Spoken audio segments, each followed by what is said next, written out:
দুটি গুরুত্বপূর্ণ গ্রন্থের আনুষ্ঠানিকভাবে মলাট উন্মোচন। এই অনুষ্ঠানে যিনি সভাপতিত্ব করছেন শ্রী নরেশ জমাতিয়া মহোদয়, ত্রিপুরার যুব আন্দোলন থেকে উঠে আসা, বর্তমান সময়ে বামপন্থী আন্দোলন, কমিউনিস্ট আন্দোলনের অন্যতম সামনের সারি নেতৃত্ব আজকের অনুষ্ঠানে সভাপতিত্ব করছেন। উপস্থিত আছেন রাধাচরণ দেববর্মা, ছাত্র আন্দোলনের মধ্য দিয়েই ধীরে ধীরে উঠে এসেছেন এবং বর্তমান সময়ে ত্রিপুরার গণতান্ত্রিক আন্দোলন এবং কমিউনিস্ট আন্দোলনের রাজ্য স্তরের সামনের সারির নেতৃত্বের অন্যতম। তিনি আমাদের মধ্যে উপস্থিত আছেন মঞ্চে। জিতেন চৌধুরী, তাকে নতুন করে পরিচয় দেওয়ার চেষ্টা করা তো বোকামি হবে, কিন্তু বলতে হবে, না হলে আবার প্রশ্ন কিছু বললেন না যে, সেই কারণে আমি বলছি। আমাদের পার্টির সম্পাদক, এখন পলিট ব্যুরোর অন্যতম সদস্য, বিরোধী দলেরও তিনি নেতা, অনেকগুলো পদ। তারপর আবার আছেন জাতীয় যে ট্রাইবাল কমিটি, আদিবাসী কমিটি, তারও তিনি সভাপতি। যে সবগুলি আমি উল্লেখ করলাম যাতে কোনোটা মিস না হয়। এবং তিনি মঞ্চে আসেন এবং তার যে বই, সেই বইটা আজকে এখানে উদ্বোধিত হয়েছে, এই সম্পর্কে তিনি এখানে বলবার চেষ্টা করেছেন। এবং বিশেষ করে সাকিব খান, আমার ইয়াং ফ্রেন্ড, তার সম্পর্কে আমার আগে তেমন জানা ছিল না। ছাত্র আন্দোলনের মধ্য দিয়েই, would you follow me Bengali? আচ্ছা, থ্যাংক ইউ। তো ছাত্র আন্দোলনের মধ্য দিয়েই সে উঠে এসছে এবং পরবর্তী পর্যায়ে গণতান্ত্রিক আন্দোলনের সাথে নিজেকে যুক্ত রেখেছে। কিন্তু মূলত রিসার্চ ধর্মী ওয়ার্ক, শিক্ষাধর্মী কাজ এবং নির্দিষ্ট কোনো একটা এলাকার মধ্যে নিজেকে সীমাবদ্ধ না রেখে সারা ভারতবর্ষ ঘুরেই তার যেটা মনে হয় যে এই বিষয়গুলো মানুষের সামনে নিয়ে যাওয়া দরকার, সেই বিষয়ে তিনি লেখালেখি করেন। তার মধ্যে আপনারা দেখলেন যে রিসার্চ যে পেপারটা, অসাধারণ ঘটনা। এই রিসার্চের বিষয়বস্তু তিনি নির্ধারণ করেছেন ত্রিপুরাকে সামনে রেখে। এবং ত্রিপুরা মানে সার্বিক বিষয় না, ত্রিপুরার রাজন্য শাসন থেকে শুরু করে গণতান্ত্রিক যে পর্যায়, এবং বিশেষ করে এটা যারা পড়বেন তারা দেখবেন 2017 পর্যন্ত তিনি উল্লেখ করেছেন। এবং এতে উপজাতি জনগণের যে ভূমিকা, এই ডেমোক্রেটিক মুভমেন্টের ডেভেলপমেন্টে, আমরা রাজন্য শাসনের বিরুদ্ধে থেকে আরম্ভ করে এই পর্যায় পর্যন্ত, সেই বিষয়কে বাছাই করে নিয়ে তিনি তার রিসার্চ পেপার তৈরি করেছেন এবং এটা গৃহীত হয়েছে। সেই যিনি আপনার রিসার্চ স্কলার সাকিব খান, তিনি আমাদের সাথে মঞ্চে আছেন। এবং আমি তো বলবো যে বইটি সম্পর্কে এর বাইরে কিছু বলার আছে বলে আমার অন্তত মনে হয়নি। তিনি যদিও বলছেন সংক্ষেপে, কিন্তু তাও যদি সংক্ষেপই হয়, কিন্তু মূল বিষয় তিনি এখানে উপস্থিত করেছেন। এবং এর পাশাপাশি আপনারা যারা উপস্থিত হয়েছেন, গণ্যমান্য বিশিষ্টরা, এই পড়াশোনার সাথে যারা নিজেদেরকে সম্পৃক্ত রেখেছেন, আগ্রহী, আপনাদের সবাইকে বিশেষভাবে আমি ধন্যবাদ জানাচ্ছি। সাংবাদিক বন্ধুরা যারা এসেছেন তাদেরকেও ধন্যবাদ জানাচ্ছি। এখন আমাকে বলা হয়েছে বলার জন্য, কিন্তু আমি তো বুঝে উঠতে পারছি না আমি কী বলবো। কিন্তু বলার মতো তো কিছু নেই, যা বলার তো আগেই বলা হয়ে গেছে। তা আমি এখানে যেটা বলবো, মানুষের সাথে মানুষের পাশে জিতেন চৌধুরী, তাতে জিতেন নিজেই বলেছেন যেগুলো আমার লেখালেখি না, দু একটা কখনো কখনো এখানে সেখানে লিখেছি। তাতে যে বন্ধুটি ধরিঞ্জয় ত্রিপুরা, তার সম্পর্কে আমার এর আগে তেমনভাবে জানা ছিল না, কিন্তু আজকে বিশেষ করে তাকে আমি দেখলাম, তার চেহারা আমি দেখেছি, কিন্তু এই কাজের সাথে যে সে এইভাবে যুক্ত। তারপরে শুনলাম ত্রিপুরা বিধানসভায় সে কাজ করে, যে উদ্যোগ নিয়ে, আগ্রহ নিয়ে কমরেড জিতেন চৌধুরীর কার্যকলাপ রাজনৈতিক জীবনের, এটাকে মোটামুটিভাবে সংক্ষিপ্ত পরিসরে যেভাবে এখানে তুলে ধরেছেন, এটা পুরনো যারা জানেন হয়তো একভাবে জানেন, কিন্তু এটা পড়লে আরেকটা দিক থেকে জানবেন। আর নতুন যারা, তারা সব দিক থেকেই তাকে জানতে তাদের সুবিধা হবে। সেদিক থেকে এই গ্রন্থটা প্রকাশ করার মধ্য দিয়ে এটা গুরুত্বপূর্ণ দায়িত্ব প্রতিপালন করলেন। তার জন্যে এই গ্রন্থটা একসাথে করে সম্পাদনার জন্য যে ভূমিকা নিয়েছেন ধরিঞ্জয় ত্রিপুরা, আমি বিশেষ করে তাকে ধন্যবাদ জানাব। এবং আমার বিশ্বাস এই বইটি নিশ্চয়ই ব্যাপকভাবে প্রচারিত হবে। আমাদের নূতন প্রজন্মের ছেলেরা মেয়েরা তারা পড়বেন। শুধু ট্রাইবেল ছেলে মেয়ের কথা বলছি না, এটা ট্রাইবেল নন ট্রাইবেল সবাই। গণতান্ত্রিক আন্দোলন, ত্রিপুরার গণতান্ত্রিক আন্দোলন মানে ট্রাইবেল আন্দোলন না, গণতান্ত্রিক আন্দোলন মানে নন ট্রাইবেল আন্দোলন, ট্রাইবেল নন ট্রাইবেল একসাথে মিলে। ফলে সেদিক থেকে আমার মনে হয় এই বইটি ব্যাপকভাবে প্রচারিত হলে ভালো হবে। আমার নিজের ধারণা, যদিও বইটি আমি আজকে প্রথম এখানে এসে দেখলাম, জিতেন আমাকে যখন এই অনুষ্ঠানে থাকবার জন্যে আমন্ত্রণ জানাতে গিয়েছিলেন তখন বলছিলেন এই বইটা হবে, বইটা এখন হয়নি, চূড়ান্ত হয়ে আসবে, আজকে আপনাকে দেওয়া যাবে, কিন্তু বইটা এর আগে তার পক্ষে দেওয়া সম্ভব হয়নি। আমিও এখানে এসে প্রথম দেখলাম। হয়তো যখন আমিও আপনাদের পাশাপাশি এটা খুলব তাতে দেখা যায় অনেক বিষয়ই তার আগের লিখিত বিষয় আমি হয়তো পাঠ করে নিয়েছি, অনেক বক্তৃতা আগেই হয়তো আমি শুনেছি। বিধানসভায় মন্ত্রী থাকার সময় যা কথা বলেছেন, একটা ভালো সময় একসাথে আমরা মন্ত্রিসভায় কাজ করেছি, কিন্তু তার সত্ত্বেও এগুলো আবার নতুন করে দেখবার সুযোগ হবে। সেদিক থেকে উদ্যোক্তাদের এই বইটি প্রকাশনার জন্য আমি ধন্যবাদ জানাচ্ছি। এখন যেটা সাকিব খান, এই সম্পর্কে আমি যেটা বিশেষ করে বলবো যে বইটা আমি পরশুদিন রাতে পেয়েছি, এবং এটা এমন একটা বই কালকে হাফ ডে আমার হাতে সুযোগ ছিল। এই সময়ের মধ্যে এই বই পড়ে শেষ করা, তার গভীরে যাওয়া আর তার সমস্ত কিছু উপলব্ধি করা আমার মতো সাধারণ পাঠকের পক্ষে সম্ভব না, এ দাবি আমি করতে পারব না। কিন্তু তারপরেও আমি চেষ্টা করেছি। ভাবছিলাম আজকে হয়তো খানিকটা সুযোগ নেব, হলো না। খোয়াইতে আমার দিনের প্রায় 3 ভাগ সময় চলে গেছে, ওখানে একটা আমাদের স্মরণ সভা ছিল। তো যাই হোক, যতটাই আমি কালকে নাড়াচাড়া করেছি, যতটা আমি দেখেছি, সাকিব তো বিস্তৃতভাবে আপনাদের সঙ্গে বলেছেন, আমি সেখানে যাচ্ছি না। এটা পড়তে গিয়ে কিছু কিছু জায়গায় মানে এই রিসার্চ পেপারটা যিনি তৈরি করেছেন, পড়েছেন সাকিব, তিনি যে তথ্যাদি গভীরে যাওয়ার চেষ্টা করেছেন সেগুলো নিয়ে তিনিই কিন্তু নিজে আকার ইঙ্গিতে কতগুলি প্রশ্ন তুলবার চেষ্টা করেছেন। তার নিজের মধ্যেই কিছু সন্দেহ তৈরি হয়েছে। সঠিক ইতিহাসের তথ্য যারাই তৈরি করেছেন এবং ইতিহাস বলে উপস্থিত করছেন, তাতে সব জিনিস সেখানে ঠিকভাবে অন্তর্ভুক্ত হয়। পুরো ফলোমি, হ্যাঁ, সেটা দেখে আমার নিজের যেটা মনে হয়েছে। তো আমি এই সম্পর্কে আমার মনে হয়েছে একটু 2-3টা বিষয় একটু পরিষ্কার করা দরকার। আপনারা এগুলো জানেন, বিশেষ করে সাকিবের দৃষ্টি আকর্ষণ করার জন্য আমি যেটা বলার চেষ্টা করছি। রাজন্য শাসন সম্পর্কে সেই সময়ে যারা ইতিহাস লেখার চেষ্টা করেছেন বা পরবর্তী সময়ে, ইতিহাস বরাবরই বিতর্কে, সবার পক্ষে গ্রহণযোগ্য ইতিহাস লেখা কঠিন। আমাদের দেশের স্বাধীনতা সংগ্রামের ইতিহাস, এ নিয়ে আজও বিতর্ক আছে। যাই হোক, আমি সেখানে যাচ্ছি না। তো এখানে যেটা বলার চেষ্টা হয়েছে যে যে ক্লাস স্ট্রাগল রাজন্য শাসনে, এটা এরকম কিছু ছিল না। কি করে এটা সত্য হয়? রাজা যদি থাকেন প্রজা আছে, প্রজা যদি থাকেন রাজা আছে। রাজা তার অস্তিত্বই রক্ষা করছেন প্রজাদের উপর নির্ভর করে, এবং প্রজাদের উপর নির্ভর করে অস্তিত্ব রক্ষা করতে গেলে পর তাদের উপর তো তার চাপ সৃষ্টি করতে হবে, তার রেভিনিউ কালেকশন করতে হবে। তা না করলে তার রাজন্য শাসন কি করে চলবে? এবং এটা কোনো সময়ই প্রজারঞ্জনের মধ্যে পড়ে না। প্রজাদের ইচ্ছার বিরুদ্ধে, সামর্থ্যের বাইরে রাজন্য শাসন নিজেদের সুবিধার্থে যেটা না হলে না হয় সেটা আদায় করার জন্য চাপ সৃষ্টি করেন। কাজে এই জায়গাতে এটা যখন করবার চেষ্টা করেছেন এই ত্রিপুরাতে, তার বিরুদ্ধে বিভিন্ন প্রতিবাদ, বিদ্রোহ, আন্দোলন, সংগ্রাম সংগঠিত হয়েছে। এটাই তো শ্রেণী সংগ্রাম। কেন এগুলি হলো?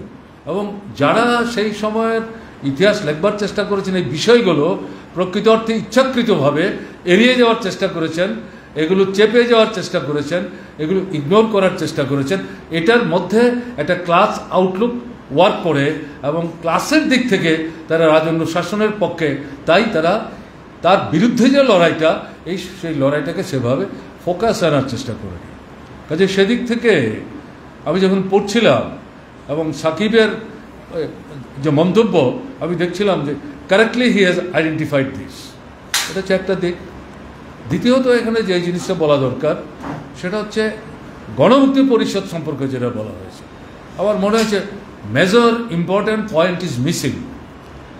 গণমুক্তি পরিষদকে মূল্যায়নই করা যাবে না যদি জনশিক্ষা আন্দোলন সম্পর্কে আমরা নীরব থাকি, নিথর থাকি এবং এই সম্পর্কে যদি আমরা কিছু আলোচনা না করি। ভিত্তিটাই তো জনশিক্ষা আন্দোলন। এটা আপনার বলা যায় নবজাগরণ। উপজাতি ছেলে মেয়েদের মধ্যে হাতে গোনা কিছু লেখাপড়া জানা, এবং দশরথ দেব সেই সময় ত্রিপুরায় ছিলেন না, কুমিল্লা কলেজে পড়তেন, তার সঙ্গে যোগাযোগ করে তাকে আনা হয়েছিল কয়েকজন, 4 জন 5 জন। তাদের উদ্যোগে জনশিক্ষা আন্দোলন সেখানে সংগঠিত করবার জন্য জনশিক্ষা সমিতি তৈরি হয় 1945-এ। এবং এটাও বলা দরকার, এই জনশিক্ষা আন্দোলন সংগঠিত করার ক্ষেত্রে ছোট্ট কমিউনিস্ট পার্টির নামও সবাই জানতো ভালো করে, ঘটনা তা না। অনেকেই বলতেন বীরেন দত্তর পার্টি, এটা পরবর্তী সময়ে আমরা যখন ছাত্র আন্দোলন আসি তখনকার কথা বলছি।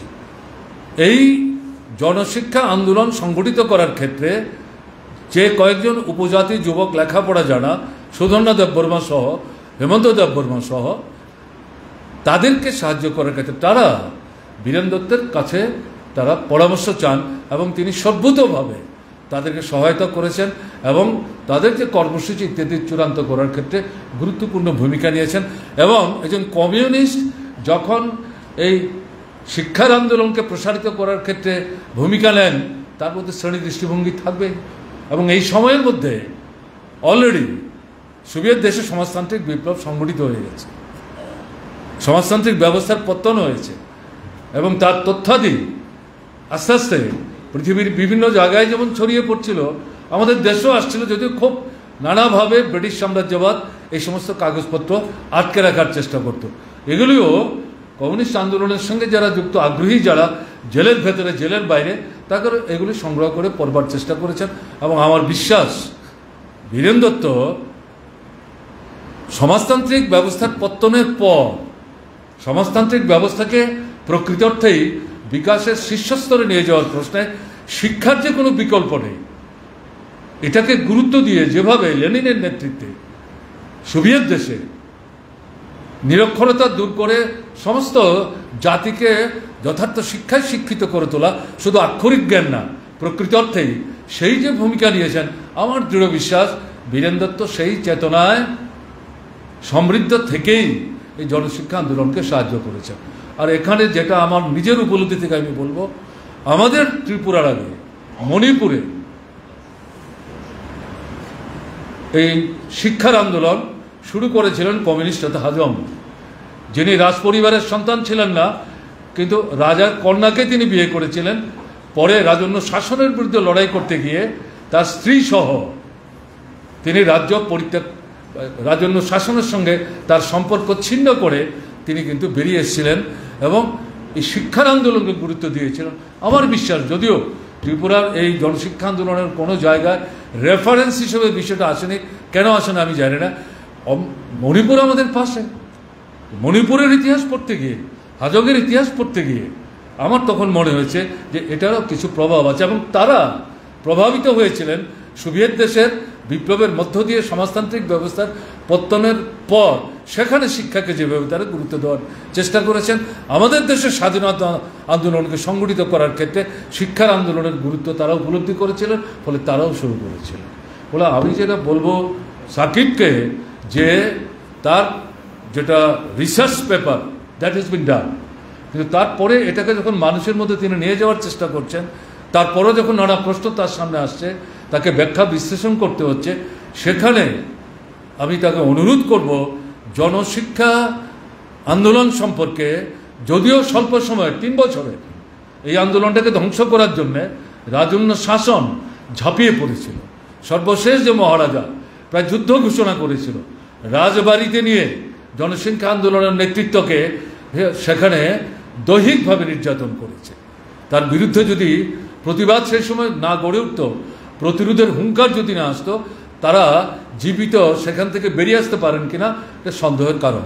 কাজে এই জায়গায় এই বিষয়টি সম্ভবত পরবর্তী পর্যায়ে তার রিসার্চ পেপারে তো যুক্ত করার কোনো সুযোগ নেই, কিন্তু যখন বিষয়টা নিয়ে যাবেন এটা যুক্ত করলে প্রকৃত অর্থে গণমুক্তি পরিষদ তার উৎসটা কোথায়? যখন জনশিক্ষা আন্দোলন আর করা যাচ্ছে না, তাদের বিরুদ্ধে আক্রমণ চারিদিক থেকে নেমে আসছে, এই পরিস্থিতিতে কমিউনিস্ট আন্দোলনের নেতৃত্ব বীরেন দত্ত এবং অঘোর দেববর্মা। বীরেন দত্ত কমিউনিস্ট পার্টি করেন, অঘোর দেববর্মা কমিউনিস্ট পার্টি করেন। তিনি পরবর্তী সময় সিপিআইতে গেছেন, এটা অনেকেই জানতেন না, বীরেন দত্ত জানতেন। তারা দুজনে মিলেই সেই সময় আত্মগোপনে থাকা দশরথ দেবের সঙ্গে যোগাযোগ করেন এবং হেমন্ত দেববর্মার সাথে যোগাযোগ করেন। গণমুক্তি পরিষদ তো তখন গঠন হয়নি, জনশিক্ষা আন্দোলন নিয়ে যাওয়া যাচ্ছে না, চারিদিক থেকে আক্রমণ আসছে। তারা তখন বলেন যে আমাদের বোধহয় একটু নতুন করে বসে আলাপ আলোচনা করা দরকার। যে স্তরে আমরা আসলাম এই অল্প সময়ের মধ্যে, মানুষের মধ্যে যে সাড়া আমরা পেলাম, 400-র মতো আমাদের নেওয়া উদ্যোগী যে স্কুল প্রতিষ্ঠিত হলো এবং শেষ পর্যন্ত রাজন্য শাসন বাধ্য হয়েছিল 250 থেকে 300-কে স্বীকৃতি দিতে। যে আমলাটি এক্ষেত্রে ভূমিকা নিলেন, তার সাথে রাজার বিরোধ হলো। তিনি শেষ পর্যন্ত যে সময়ের জন্য কাজ করতে এসেছিলেন, বিরোধের কারণে এখান থেকে দায়িত্ব ছেড়ে দিয়ে রাজ্য ছেড়ে তিনি চলে যান। শুধু না, দেশ ছেড়েই তিনি তার নিজের দেশ গ্রেট ব্রিটেনে তিনি ফিরে যান। তো এই পরিস্থিতিতে এরা 4-5জন গিয়ে বসলেন, তার মধ্যে বীরেন দত্ত, অঘোর দেববর্মা, দশরথ দেব এবং হেমন্ত দেববর্মা, এই 4-5 জন বসলেন। বসে তারা সেখানে আলোচনা করলেন জনশিক্ষা আন্দোলন, যেটা নিয়ে আমরা শুরু করেছিলাম। শিক্ষার আন্দোলনের সঙ্গে যুক্ত ছিল দারিদ্র মুক্ত ত্রিপুরা। অনাহার অর্ধাহারে দিন কাটছে। রাজন্য শাসনের মধ্যে তারা কিন্তু তখন স্লোগান দেয়নি, কৌশলে। দরিদ্রতার কারণটা কি, কার জন্য দারিদ্রতা, এর মধ্যে এটা লুক্কায়িত ছিল। এবং রাজাও বুঝতে পেরেছিলেন এতে শুধু অক্ষরগান দেওয়া না, এটা পরবর্তী সময় আমাকে ক্ষমতাচ্যুত করার একটা ক্ষেত্র তৈরি হচ্ছে, তাই এটার বিরুদ্ধে আক্রমণ। এটা যখন থেমে গেল, তখন গিয়ে তারা তখন উপলব্ধি করলেন যে এটা তো এখানে থেমে গেলে চলবে না, এটাকে তো প্রসারিত করতে হবে। শুধু শিক্ষার মধ্যে আন্দোলনটা সীমাবদ্ধ থাকলে চলবে না। এই 4-5জন মিলে তারা কথা বলেন, এগ্রি করেন যে ইয়েস, এই তো শুধু জনশিক্ষা আন্দোলন করলে চলবে না, গণতান্ত্রিক দৃষ্টিভঙ্গি নিয়ে, অর্থনৈতিক, সামাজিক, রাজনৈতিক এই সামগ্রিক দৃষ্টি নিয়ে আমাদের কিন্তু নতুন করে ভাবতে হবে, বিকল্প কর্মসূচি আমাদের তৈরি করতে হবে। সেখানে এই সবাই মিলে বীরেন দত্তকে দায়িত্ব দিয়েছিলেন যে আপনি প্রোগ্রামটা ড্রাফট করুন, এবং বীরেন দত্ত প্রোগ্রাম ড্রাফট করেন, অঘোরের সাথে কথা বলে, এবং তারপরে এই ড্রাফট দশরথ দেব, হেমন্ত দেববর্মার হাতে তারা তুলে দেন। 4 জন আবার একসাথে বসে এই ড্রাফটটাকে মডিফাই মানে খানিকটা এদিক সেদিক করে ফার্দার স্ট্রেংথেন করে এগ্রি করেন, এবং দায়িত্ব দেওয়া হলো বীরেন দত্তকে ত্রিপুরায় এটা ছাপানো যাবে না, তৎকালীন কুমিল্লাতে গিয়ে ছাপিয়ে আনতে হবে। বীরেন দত্ত কমিউনিস্ট পার্টির মেম্বার, কুমিল্লা ডিস্ট্রিক্ট কমিটির সাথে সান্নিধ্যে তিনি মেম্বারশিপ নিয়ে ত্রিপুরায় কাজ করছেন, তাকেই দায়িত্ব দেওয়া হলো। তিনি গেলেন, এই বই ছাপতে দিলেন, এবং সেখানে তাদের বলে আসলেন তোমরা বই ছাপিয়ে বর্ডার ক্রস করে, অর্থাৎ ত্রিপুরাতে, কারণ ত্রিপুরা তখনও স্বাধীন, এখানে কার হাতে বই দেবে তাদেরকে বলে তিনি ঢুকলেন। কিন্তু তিনি ফিরে এসে দশরথ দেবদের সাথে আর যোগাযোগ করতে পারলেন না, গ্রেপ্তার হয়ে গেলেন। সেই যে প্রোগ্রাম পরবর্তী সময় আসলো, দশরথ দেবরা প্রথম দিকে একটু হতচকিত হয়ে যান, বীরেন দত্ত ধরা পড়ে গেলেন, অসুবিধা না পড়ে যায়। আলটিমেটলি বই তাদের হাতে আসলো, এই বই নিয়ে তারা শুরু করলেন নূতন যাত্রা। এটা একটা সিংহদুয়ারের মতো এই গণমুক্তি পরিষদ গঠিত হলো একটা ছোট্ট সম্মেলনের মধ্য দিয়ে। এই প্রোগ্রাম তারা গ্রহণ করলেন, এবং যারা দেখেছেন বই গণমুক্তি পরিষদের প্রথম প্রোগ্রাম, এটা পড়লেই বুঝতে পারবেন যে এর মধ্যে শ্রেণীগত দৃষ্টিভঙ্গি, সামন্ত শাসনের বিরুদ্ধে, গণতন্ত্রের পক্ষে, অর্থনীতির প্রশ্নে, জমির অধিকারের প্রশ্নে, বাসস্থানের প্রশ্নে, সামাজিক যে অন্যায়, অবিচার, বেভিচার, তিতুন প্রথা থেকে শুরু করে সমস্ত কিছুর বিরুদ্ধে এটা সংস্কারমূলক দৃষ্টিভঙ্গি নিয়ে ত্রিপুরার মতো রাজ্যে এটা সম্পূর্ণ ভিন্ন ধর্মী কর্মসূচি হাতে নিয়ে গণমুক্তি পরিষদ সেখানে কাজ শুরু করেন। কাজেই এর সাথে জনশিক্ষা আন্দোলনের একটা নিবিড় আত্মিক সম্পর্ক সেখানে আছে। সেখান থেকে সেই আন্দোলনটা অগ্রসর হতে শুরু করে এবং এই আন্দোলন তখন কেন্দ্রের কংগ্রেস সরকার, রাজ্যে মহারানী এগ্রি করেছেন কেন্দ্রের সঙ্গে ত্রিপুরা যুক্ত হবে, পাকিস্তানে যাবে না। যদিও রাজঅন্দর থেকেই ত্রিপুরাকে পাকিস্তানের সাথে নিয়ে যাওয়ার চক্রান্ত হয়েছিল। কমিউনিস্টরা উদ্যোগ নেন, শক্তি তথা বড় না, অন্যান্য গণতান্ত্রিক শক্তিকে একসাথে করে এর বিরুদ্ধে যখন রুখে দাঁড়ায় এবং এটা যখন তৎকালীন স্বরাষ্ট্রমন্ত্রী তার দৃষ্টিতে নেওয়া হয় যে এরকম একটা ষড়যন্ত্র চলছে, প্লিজ হেল্প আস, তারা হাত বাড়ান এবং শেষ পর্যন্ত এটা প্রতিরোধ করে ত্রিপুরাকে ভারতের সাথে অন্তর্ভুক্ত করার ব্যবস্থা হয়। সেই ইতিহাস আপনারা জানেন। এই যে গণমুক্তি পরিষদ, এই গণমুক্তি পরিষদকে শুরুতেই ধ্বংস করার জন্য সেখানে লেগে পড়েন কংগ্রেস এবং 1951 যে লোকসভা নির্বাচন হলো, দুটো আসনেই দুজন কমিউনিস্ট প্রার্থী জয়যুক্ত হলেন, একজন দশরথ আর একজন বীরেন দত্ত। দশরথ দত্ত প্রচারেই অংশগ্রহণ করতে পারেননি, আত্মগোপনে থেকে প্রচার করতে হয়েছে। তার নাম দশরথ দেব। এটা নিয়ে সমালোচনা করে প্রথম শুরু করেছিল আপনার এই টিউজেস। দেখুন তিনি যে দেব বর্মা, এটাই তিনি স্বীকার করেন না, তিনি দেব লেখেন। সেই সময় তিনি আত্মগোপনে ভোটার তালিকায় তার নাম বর্মাটা বাদ গেছে, দেব উঠেছে। এটা সংশোধন করতে যদি তিনি যান তাহলে তো তিনি ধরা পড়ে যাবেন, তাকে জেলখানায় যেতে হবে। তিনি কী করে ইলেকশনে দাঁড়াবেন? শেষ পর্যন্ত পার্টির নেতৃত্বের সাথে কথা বলে এটাকেই মেনে নেওয়া হয়। সেই যে সেটা স্বীকৃত হলো, তারপর থেকে এটা দেবই থাকলো। কিন্তু আমরা তো সবাই থেকে দশরথ দেব বর্মাই বলি। আমি কথাটা এখানে উল্লেখ করলাম। এবং জিতার পর, জয়ের পর পার্লামেন্টে কী করে যাবেন? নানা চড়াই উত্তরায় অতিক্রম করে সবাইকে বিস্মিত করে দিয়ে পার্লামেন্ট সেশন যখন চলছে তখনও কিন্তু তার মাথার উপর খড়গ ঝুলছে, ঘোষণা হচ্ছে তাকে ধরে দিতে পারলে 10,000 টাকা পুরস্কার দেওয়া হবে। তখনকার 10,000 কিন্তু এখনকার 1 কোটি টাকার মতো হবে। সেই জায়গায় তিনি পার্লামেন্টে উঠলেন, জওহরলাল নেহরু পার্লামেন্টে।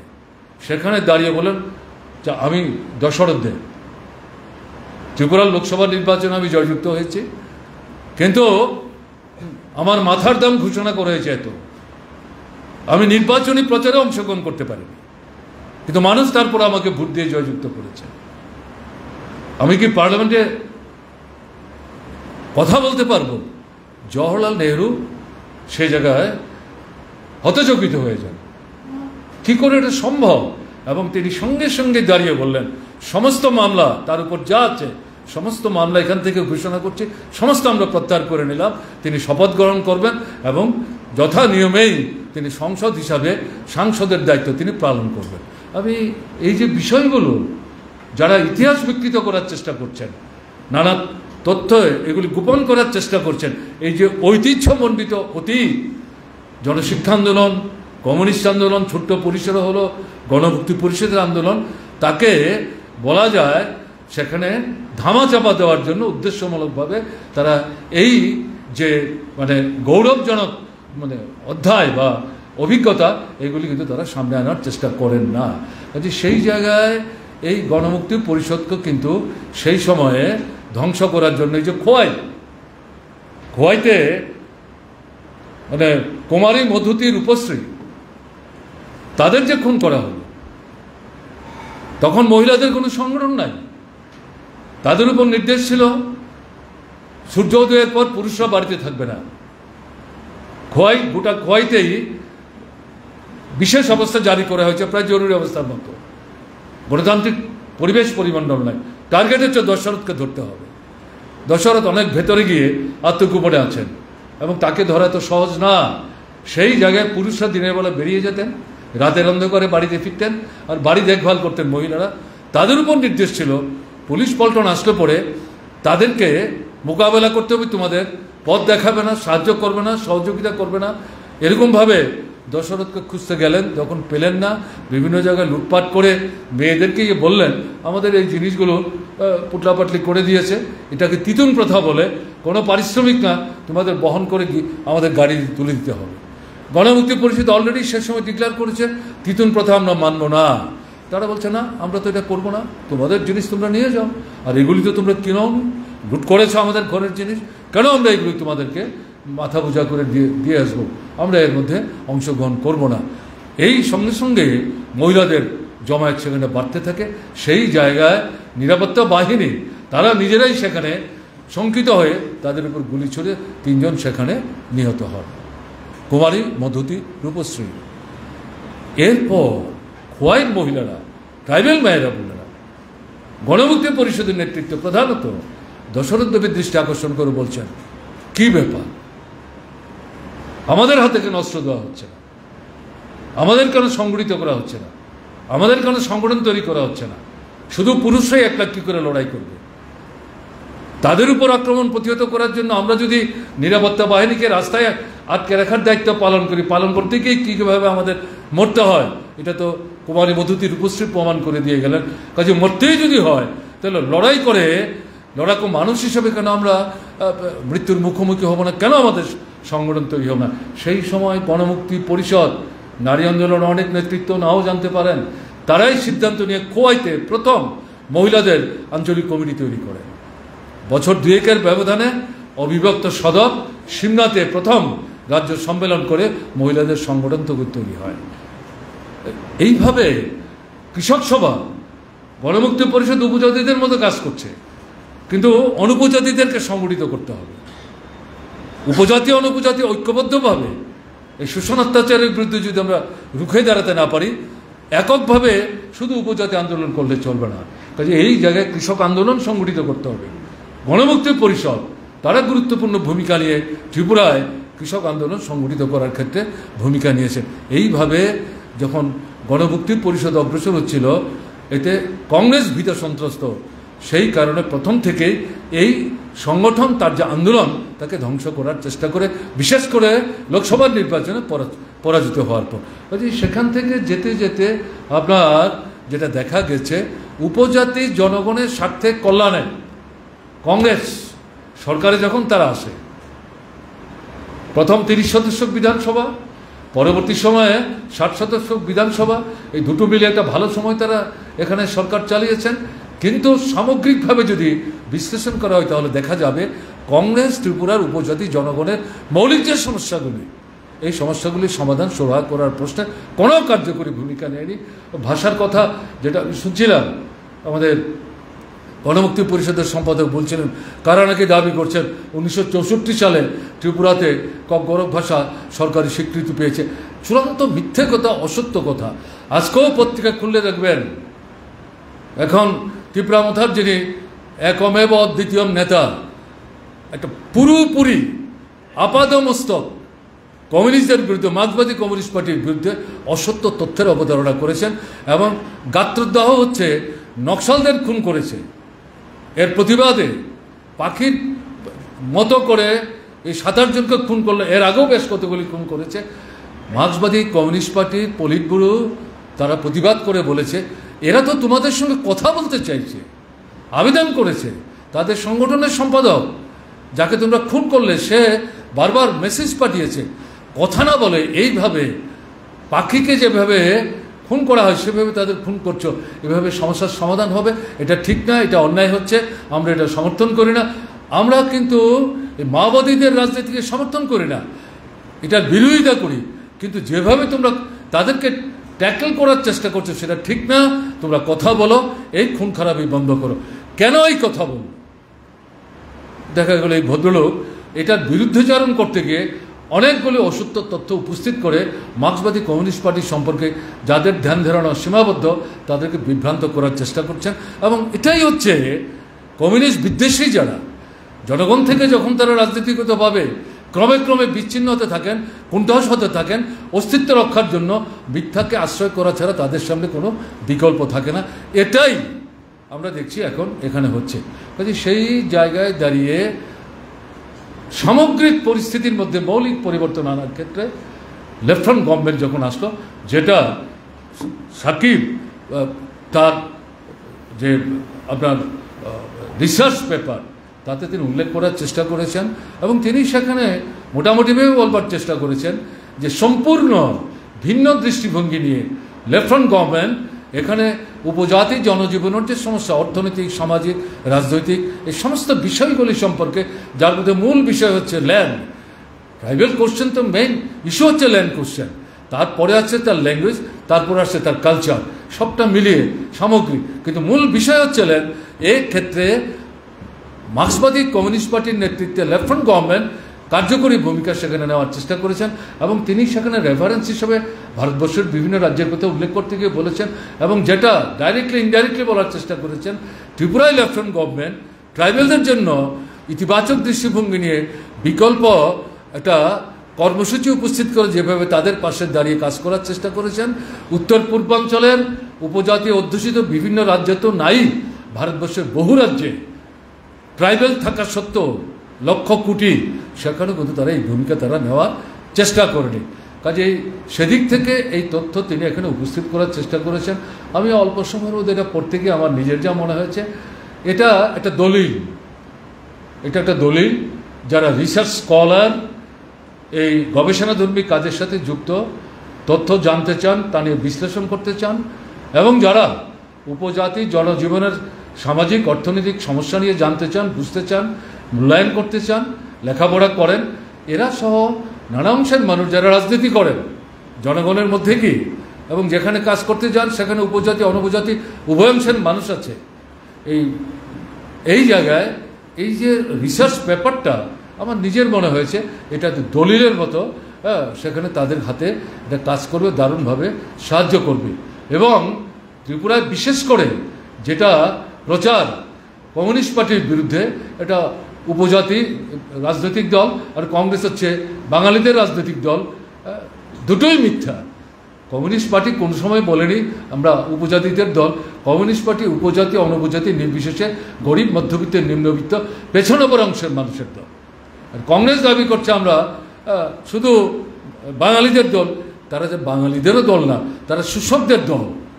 বাঙালি, ট্রাইবেল, হিন্দু, মুসলমান নির্বিশেষে শোষকদের স্বার্থ রক্ষা করার জন্য দিল্লির ক্ষমতাই বলুন, রাজ্যের ক্ষমতাই বলুন, কংগ্রেস দল সেখানে তাদের ভূমিকা নেওয়ার চেষ্টা করেছেন।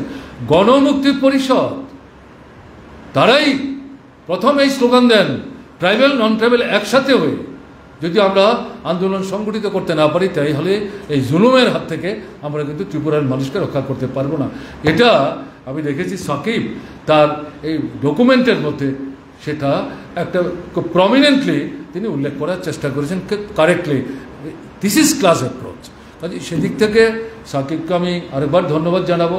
আপনাদের কাছে আমি আবেদন করব যে এই বইটা আপনারা সংগ্রহ করুন, লাইব্রেরিতে রাখার মতো। নিজের ছেলে মেয়ে যারা লেখাপড়া করে গবেষণাধর্মী কাজের সাথে যারা নিজেদের যুক্ত করতে চায়, তাদের জন্য এটা নিঃসন্দেহে সহায়ক।